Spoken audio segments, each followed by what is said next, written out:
Hello, hello. Welcome back. It has been a little bit. Actually, it hasn't.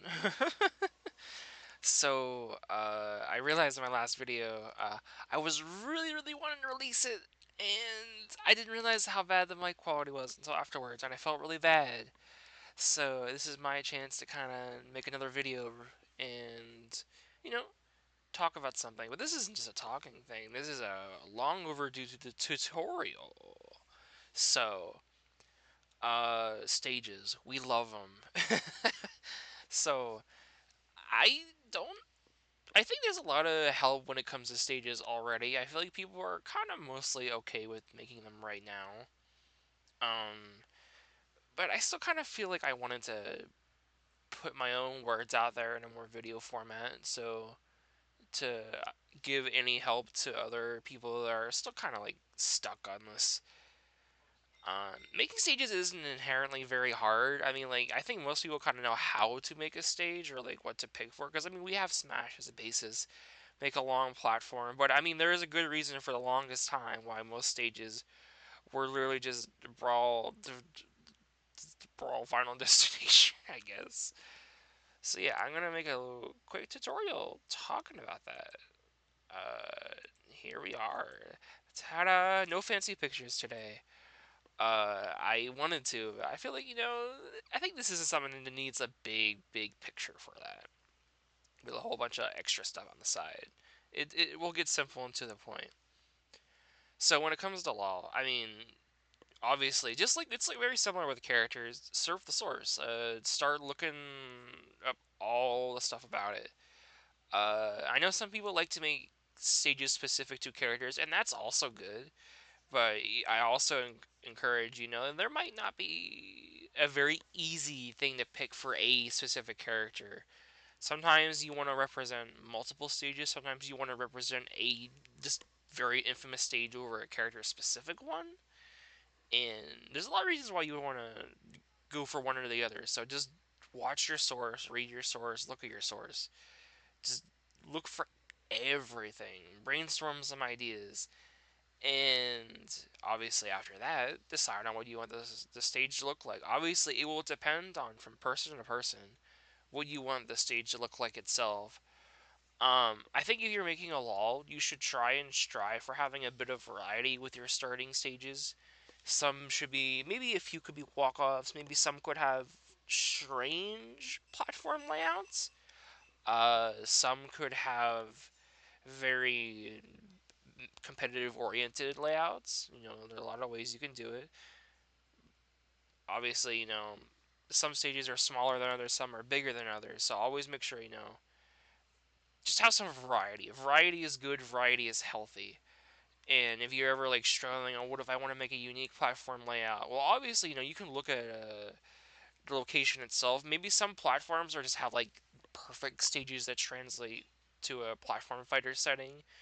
Sometimes you might have to get a little bit more creative with how you want to make platforms, especially like I mean when I say making platforms as well, because you have to keep in mind for some locations it's weird to suddenly just have a giant floating hunk of rock in the air.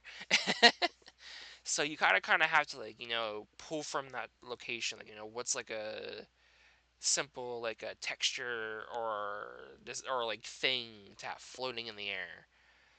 uh I would always recommend looking to Smash for ideas as well.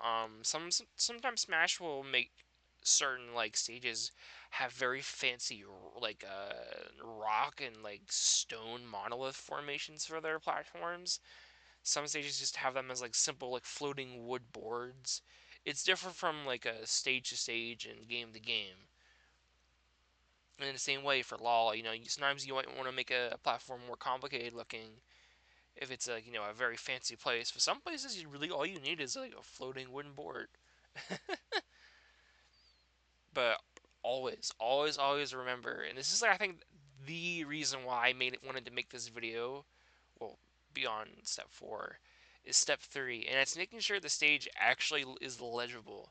I think a lot of people, even to this day, still struggle to make stages that you can't really tell what's going on on the screen, and that's like a major problem because unlike the Smash, where you can just play the game and you can kind of get a feel for how it's meant to be played that way.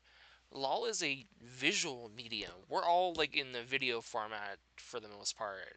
So we kind of like need to make sure people who are watching our stuff can actually see and understand what they're looking at. Because if they get this weird like stage that's just full of a lot of like text and hard to understand like backgrounds that are maybe they're moving too fast, maybe they're moving too slow, maybe it's the same color as the main platform itself and they don't understand how to differentiate it.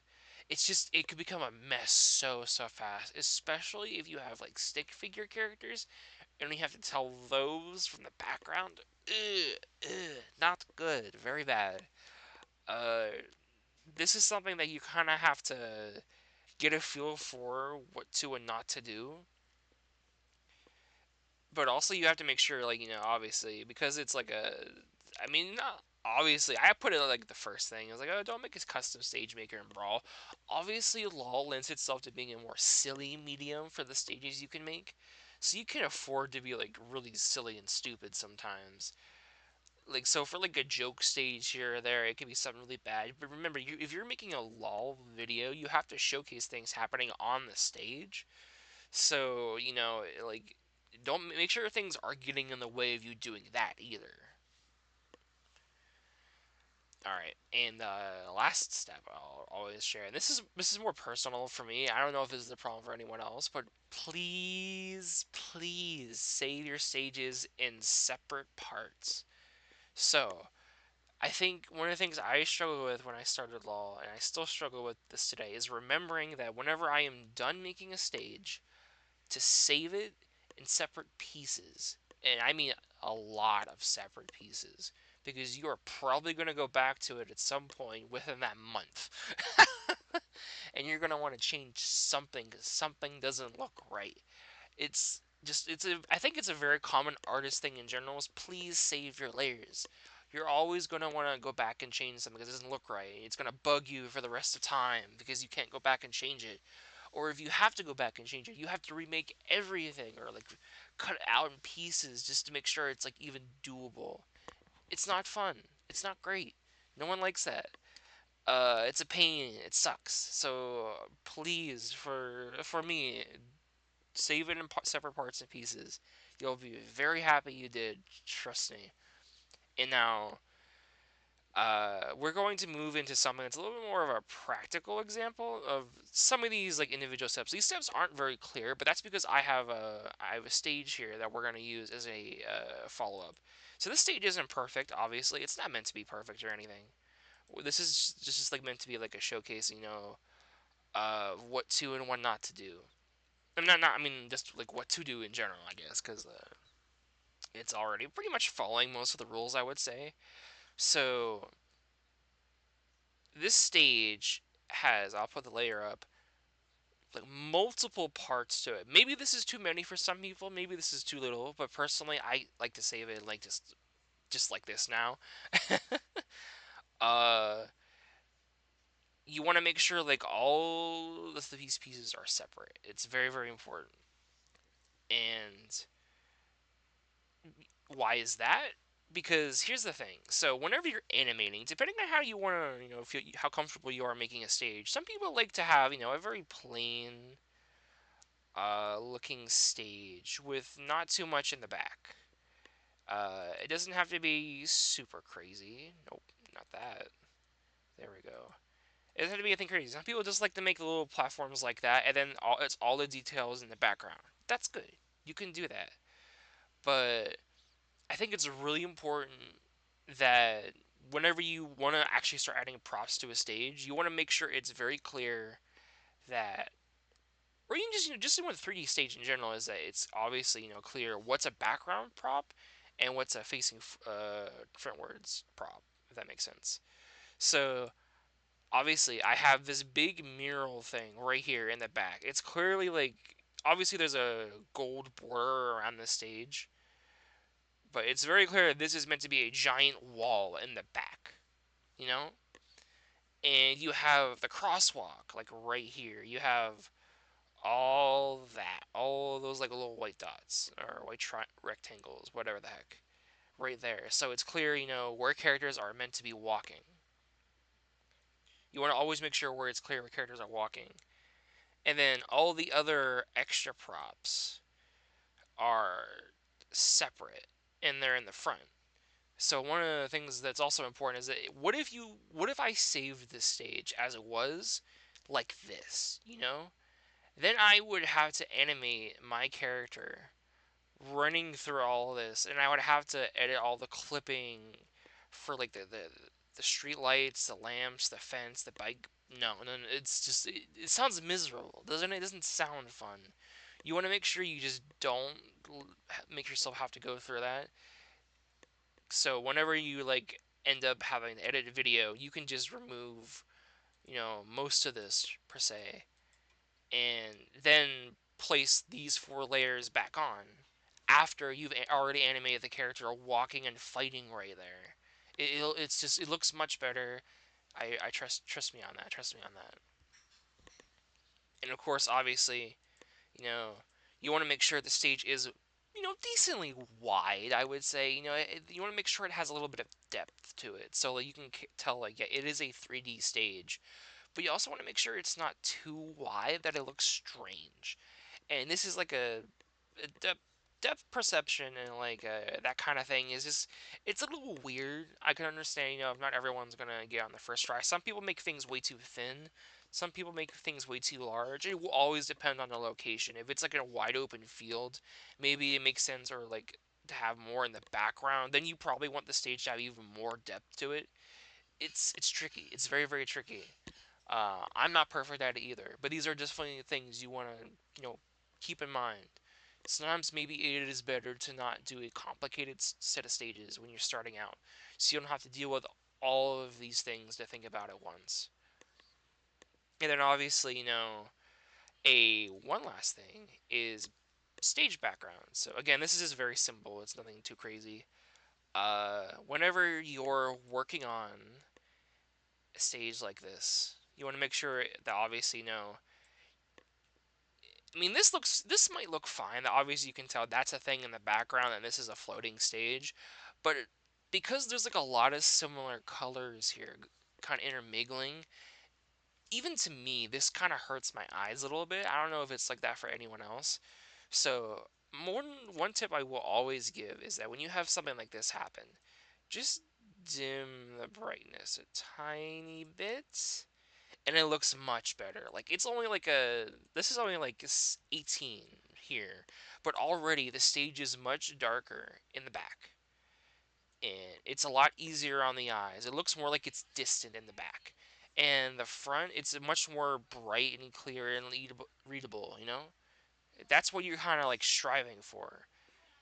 I would always suggest, just mess with the brightness contrast thing. Don't go too far. Like I said, just do a little tiny bit, just so it's not like messing with the colors. Like for example, let me show you a quick thing. Like if I went like this 18 is fine, but if I start going too far, then a lot of like the colors on the left and the right look way too dark. They're kind of starting to look way too weird. It looks kind of blends together. Like it's just better to do a little tiny bit like this. That's the perfect medium you kind of want to hit. Just a little bit of color moderation, That's all you need. It's all you need. Just a little bit of brightness and contrast. So yeah, uh, it's nothing too complex. Not at all. It's not complex at all. It's just something that you're gonna want to have to, mess with a little bit. So I'm gonna bring the tutorial back up real quick. So remember these four steps. Stages again aren't very complicated. All you just they're just very four key things to look out for. And as long as you don't mess these up, your stage should be just about fine. Yeah, hopefully that helps you. Uh, Sorry, I'm not outputting that much. Again, busy, but hopefully, in the future, I will have another tutorial video out soon. I was working on another one. Hopefully, what I'm gonna call an actual proper moveset making video will come out soon. I already talked about character decisions and stages here, so hopefully I can finally move into movesets. Provided I don't find something else to talk about first. So yeah, you all have a wonderful night now or day, depending on where you are in the world. Bye bye.